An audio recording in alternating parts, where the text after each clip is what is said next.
एक माँ की ममता। एक रात मनोज बाबू अपनी पत्नी मोना के साथ शादी की पार्टी से घर लौट रहे थे। रात ज्यादा होने की वजह से कोई गाड़ी नहीं मिल रही थी। मनोज बाबू का घर मुश्किल से 3 किलोमीटर की दूरी पर देहरादून के एक पहाड़ी गांव में था। मुसीबत ये थी कि महीना सावन का था और ऊपर से जोरों की बारिश भी हो रही थी और उन्हें अपने घर पहुंचना भी जरूरी था। अतः उन दोनों पति पत्नी ने पैदल ही घर जाने का निश्चय किया। मोबाइल के टार्च की मध्यम सी रोशनी में वे दोनों आगे बढ़ने लगे। वे अभी आधी दूर ही गए थे कि जोर से बिजली चमकी और बिजली की रोशनी में एक औरत का साया दिखा जो ठीक उनके सामने खड़ी थी।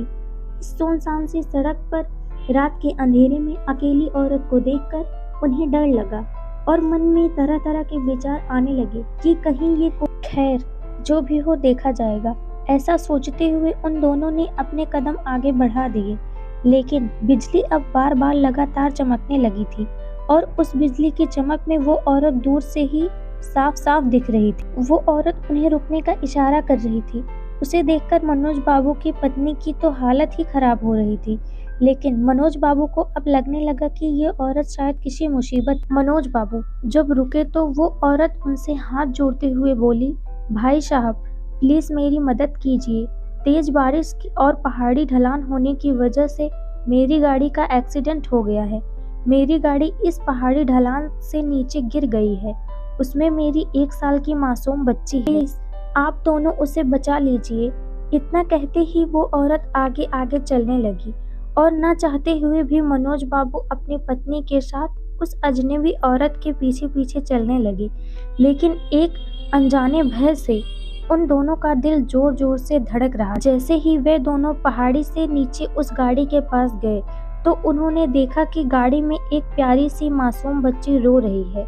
मनोज बाबू ने बच्ची को गाड़ी से निकाला तो पाया कि बच्ची बिल्कुल ठीक है।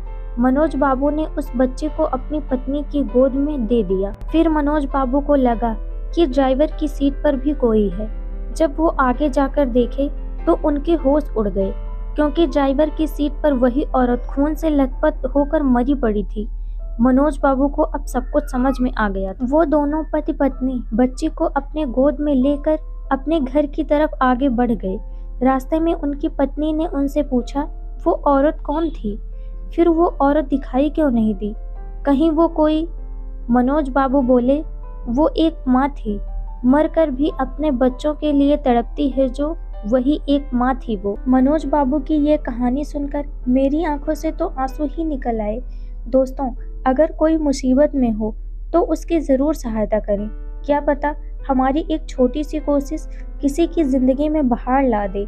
ये छोटी कहानी हर एक माँ की ममता को समर्पित करती है। दोस्तों, अगर माँ के लिए आपको ये हमारी कहानी अच्छी लगी हो तो प्लीज़ वीडियो को लाइक और सब्सक्राइब एंड शेयर ज़रूर कर दें। धन्यवाद।